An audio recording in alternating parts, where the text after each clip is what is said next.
My dad came up in 1965. He had a horse trailer that he borrowed from his uncle, and he towed it behind his Volkswagen and brought it up here to Oregon, and it was full of cuttings that he picked up in California.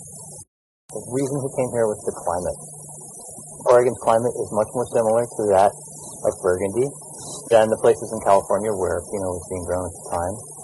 And in fact, he had professors at Davis who told him that there was no climate cool enough in California for Pinot Noir.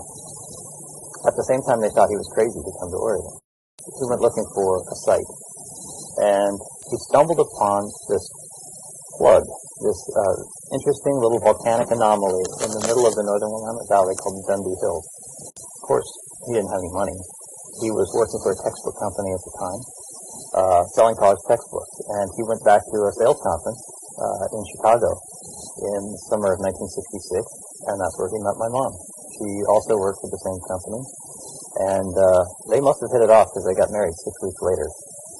And mom's wedding present from Dad was a pair of a set of reindeer with a flannel lining. And so Mom and Dad planted the vineyard for their honeymoon. My parents were crazy. They were really nuts. I mean, think about it. They were a little bit younger than me, and they had no farming training, no winemaking training, no business training. They had never grown anything. They had never produced anything. They were history majors from Stanford University, and they were told they could do anything with a liberal arts degree. So they decided to put that to the test and start a vineyard. My parents had no background in what they were doing. They also didn't have any money. My mom was a teacher. My dad was also a teacher and then a city planner. And so they tried to buy equipment on the cheap. They bought a lot of the poles that we have in our vineyard even today were used. And one of the things that they bought was an old tractor that came in a lot of pieces. And my grandfather, who was very handy with his hands, helped my dad put it back together, but it only went to the right. So that was one of the stories of being very resourceful and, you know, not spending a lot of money, but you get what you pay for. It only turned to the right. My parents are very much romantics. These are people who love the arts, they love architecture, they love food, and they love wine. It's a natural for them. I often wonder if it was naivete or if it was really determination sometimes. I mean, when they started, this was a time when you didn't go to the bank and ask for $1 million loan to start your business. They were laughed at quite a bit. There were a lot of doors closed behind them. And the thought that they were just hippies from California that wanted to play around in Oregon was really, I think, the overall sense.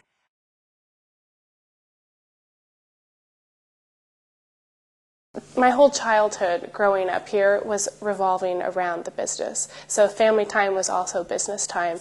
And a lot of my memories, for instance, Thanksgiving weekend, we were always here working those days, whether it was slicing bread and cheese to serve to customers or washing wine glasses. And then when I was old enough, I could start pouring and carrying out cases and making sales and so forth. And that was how I earned my money to give out Christmas presents. So that was always a really big time of year, and that's also how I learned how to count money, was working during those weekends. It was hard work. It was getting dirty and muddy and wet and cold. And there was no Girl Scout meetings. There was no going to soccer games. We didn't even know about soccer. This was a time when we all worked, like farm families do. And that's what we did when we came home from school. It's what we did on the weekends. We didn't go to Hawaii for spring break. We worked. We worked on the bottling line. We worked in the cellar late at night with my father. The vineyard itself was planted by my sister and my brother and myself when we were literally, under the age of 10. We were 3, 5, and 7 years old. These were little tiny people that were digging holes and planting these funny little sticks in the ground. For what, we had no idea. Now it's like, oh, it's very romantic to go plant a twig in the earth. But for us in the 1970s, it was just what we did. So this truck, this is Ma Judd. Ma is a member of the family of longstanding. She's been in the family almost as long as I have. I was born in 1969, and we bought Ma in 1970. I think Dad paid $75 for this truck. and she has hauled part of, or the entire harvest every year since 1970. She is really my first memory of harvest. My mother and brother were back east during harvest in 1973, and so my dad was picking grapes, making wine, and taking care of a 3-year-old at the same time. And so at night, he would bundle me up in his sleeping bag in the office, and late at night, 2 or 3 in the morning, when he finally got done with the winemaking, he would scoop me up, and we'd get into Ma and drive home. And so my first memory of winemaking is actually of riding back and forth to the winery in Ma. I remember as a kid, you'd wait for the school bus, the bus would show up, and in our case, the school bus would come, and there'd be this great view back to the vineyard and to the house. And when we had just planted our vineyard, this is 1970, the land was bare except for milk cartons. And the milk cartons were actually sheltering the little cuttings that we had just planted. So it actually looked like a field with milk cartons planted. And the kids, you can imagine, this is so bizarre. And the kids would say, "What are you guys doing?" And then you hear, "I hear they're planting grapes. That's weird. What are they going to do with grapes?" And you'd just be this total ridiculed child for years, about well, I hear they're from California.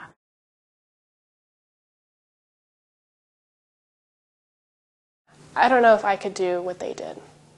I don't know that I would have the courage to try something so off the edge. Something so crazy. And I really admire and appreciate that they did it, and all the other Oregon pioneers as well, because without them, I wouldn't be doing what I'm doing today. I think the founders they were very interesting people. They wanted the challenge, but they also shared this really deep connection in that they shared the same vision for the product. It was never to make a lot of money. It wasn't just to have a little tasting room or a boutique winery because they wanted to see their name on a bottle, but it was really to create a really fantastic product, a product that had never been matched. They would march into the Four Seasons hotels and into these extremely snobby French restaurants and present Oregon wine at $5 a bottle and tell the buyer that this wine is going to vie with your DRC at $500 a bottle. These are people that just have they thought a lot of themselves, I guess, but they had to back it with something. They had to back it, and the reality is they did back it, and more than. One of the important things that those founding winemakers did together, and this was crucial to everything that we have here, is to get together and to make a case for the preservation of vineyard land. The hillside lands were viewed as marginal agricultural lands of limited value, suitable only for subdivisions. We were very fortunate that the early pioneers, my mom and dad especially, really saw the importance and the need for land use planning in organizations like Thousand Friends. And having that, the land use bill that was passed in 1973 was instrumental. We thank the earth, for the blessings that we have every year. We are given an amazing life, and so that is core to our family. And I think teaching other people about that, the markets, about how Oregon does cherish the land and why it is so important, is a thread that's very strong through this family. The challenges for the second generation are not as difficult or as different as you would think that the challenges were for the first generation. Because in the end, we're farmers. That's where our bread and butter comes from. Our bread and butter comes from the land. There is no greater challenge to my generation than to make sure that that land is used as wisely as possible. And so I hope that my generation will take the torch that's being handed to us by my parents' generation and carry that forward.